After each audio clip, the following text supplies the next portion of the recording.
Crise nos relacionamentos. Nesse vídeo eu vou trazer esse tema dentro da visão sistêmica e eu vou trazer também uma visão arquetípica para que a gente explore aqui juntos esse tema que, bom, quem não conhece é porque nunca se relacionou. O meu nome é Jai, eu sou terapeuta, eu trabalho com muitos recursos há muitos anos e esse é um canal dedicado para pessoas que buscam consciência e que buscam ferramentas para viver melhor.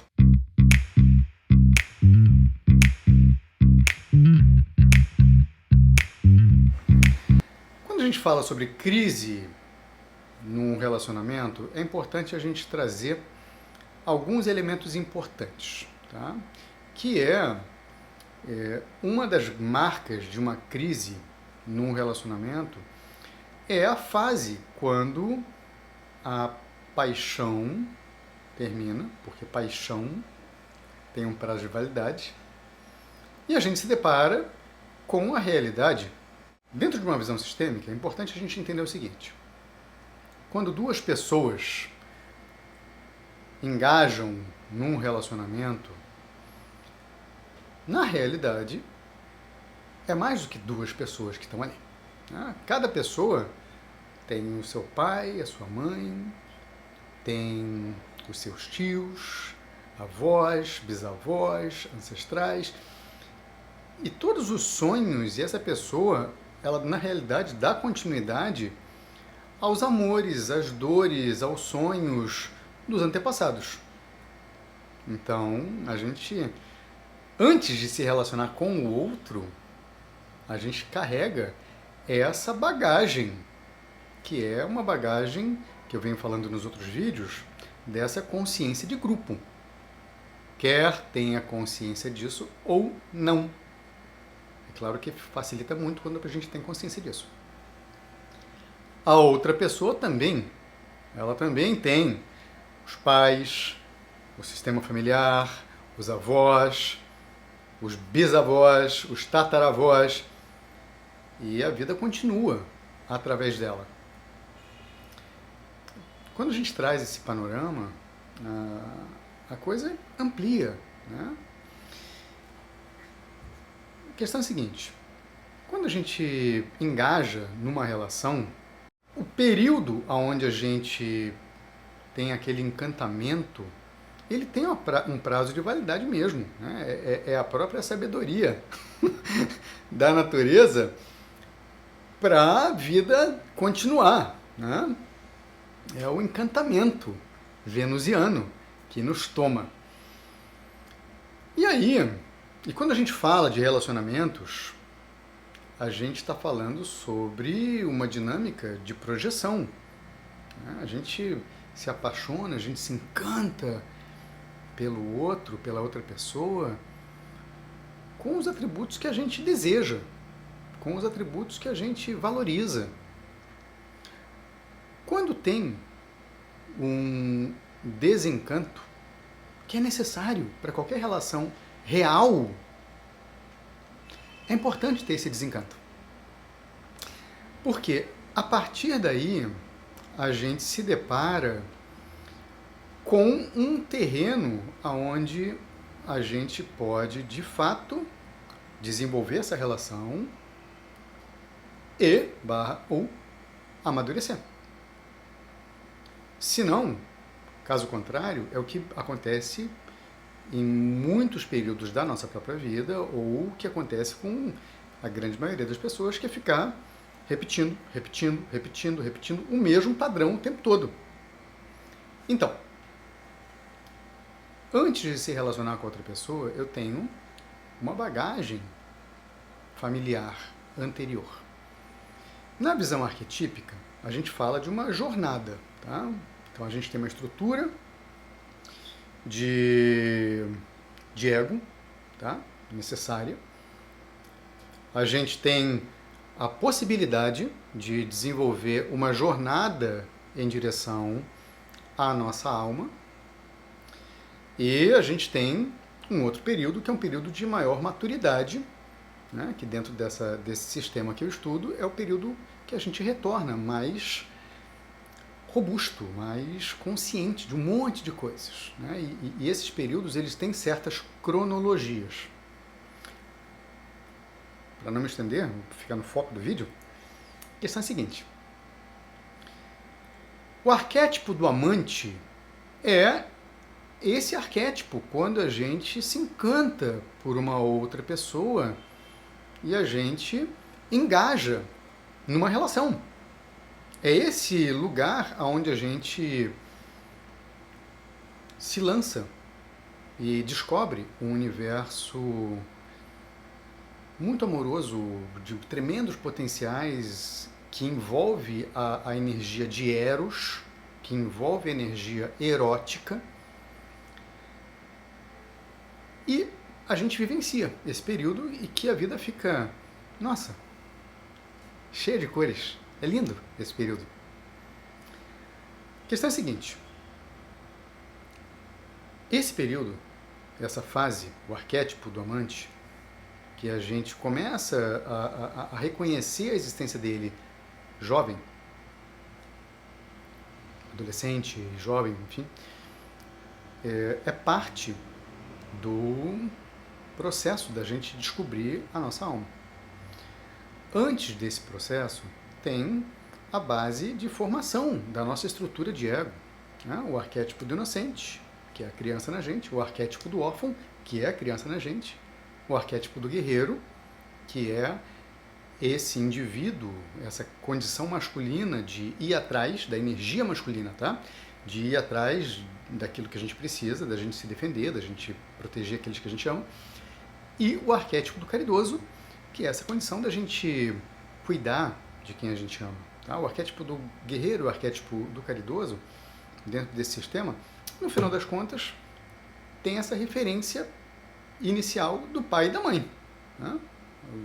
A energia que protege e cuida e dá limites, que é o guerreiro, e que nutre, que é a mãe, o caridoso, o arquétipo do caridoso. E aí, a gente se relaciona e se encanta com alguém, né? Uma mulher, né? Ou um homem, no caso de uma mulher, ou enfim, sejam quais forem as escolhas, a gente se encanta e engaja numa relação.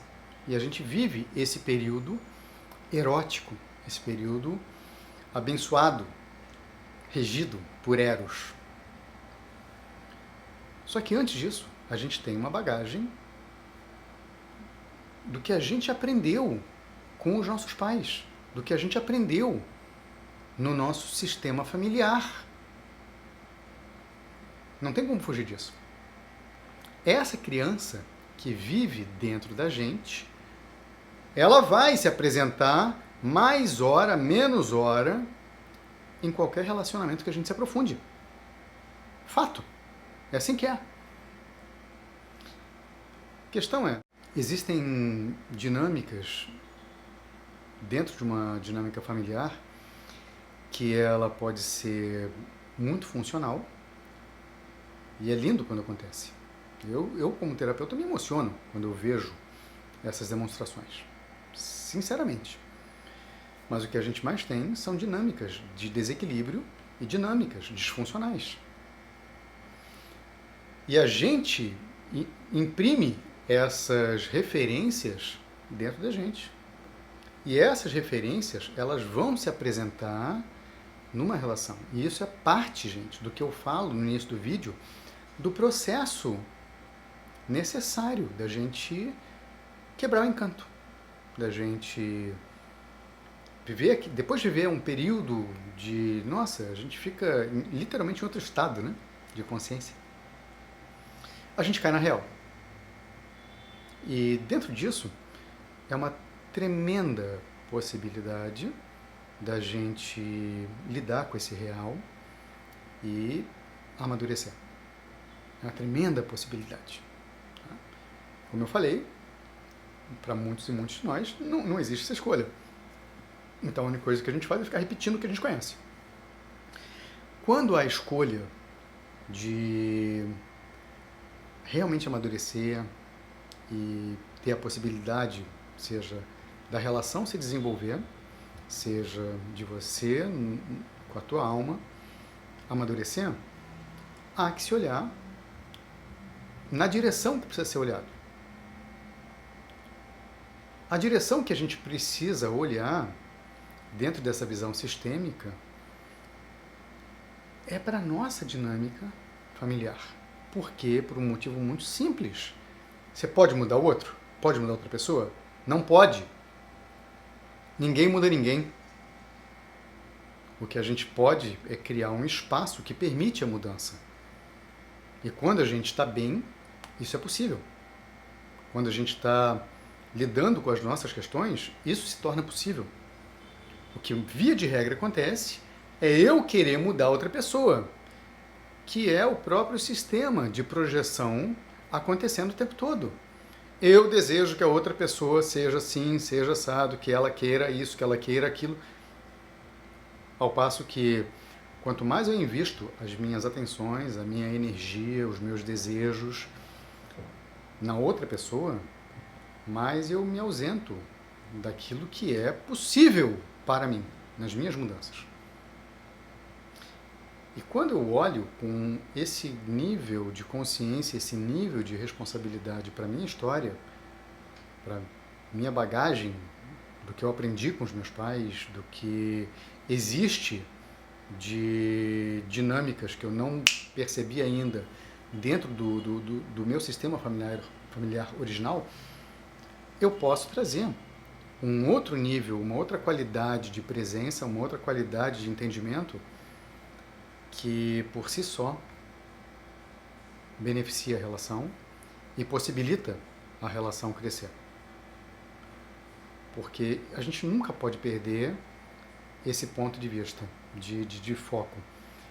Uma relação criativa,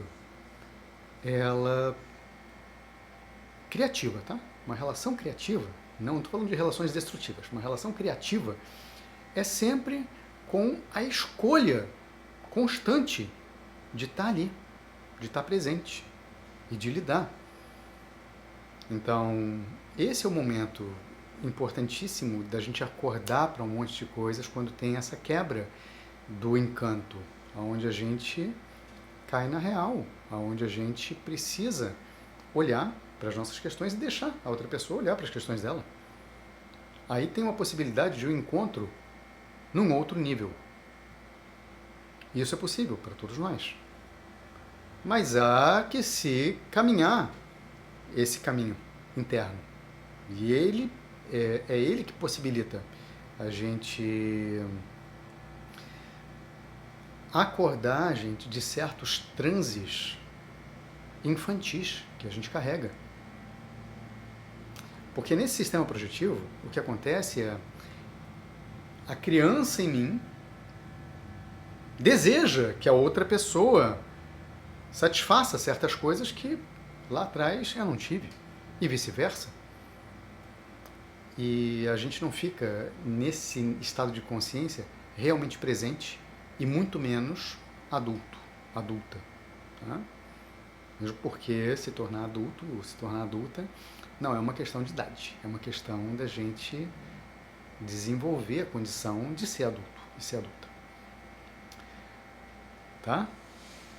Então, assim, o Bert Hellinger, que sistematizou a dinâmica das constelações familiares, tem um livro muito, muito interessante, muito bonito sobre isso. Chama-se Para que o Amor Dê Certo. Então, é uma leitura sugerida muito legal. E um ponto muito chave, além, né, dessa tomada de consciência, além dessa tomada de responsabilidade, é procurar pessoas que você sinta confiança para apoiar o processo. Isso facilita muito. Não é determinante, mas facilita um monte. O trabalho das constelações facilita, o trabalho com uma boa terapeuta facilita. E isso eu sempre falo para as pessoas, para os meus clientes, para quem me procura. É uma tremenda chave de responsabilidade a escolha dessa pessoa, porque você tem que estar muito presente. Não é outra pessoa que sabe, é você que sabe. E se estabelece um vínculo de confiança com esse terapeuta, com essa pessoa, com esse grupo de constelação. Só que você tem que estar presente em você para isso. Caso contrário, é a perpetuação dessa busca de alguém de fora, de um salvador, de uma salvadora, o que não é o caso. Beleza? Nesse vídeo é isso. Então, por favor, curta esse vídeo se você achou ele legal, compartilhe com seus amigos e inscreva-se no canal. Como eu comecei a manter uma regularidade agora, eu estou procurando, nesse período, todas as segundas-feiras, lançar um vídeo novo. Legal? Abraço para você.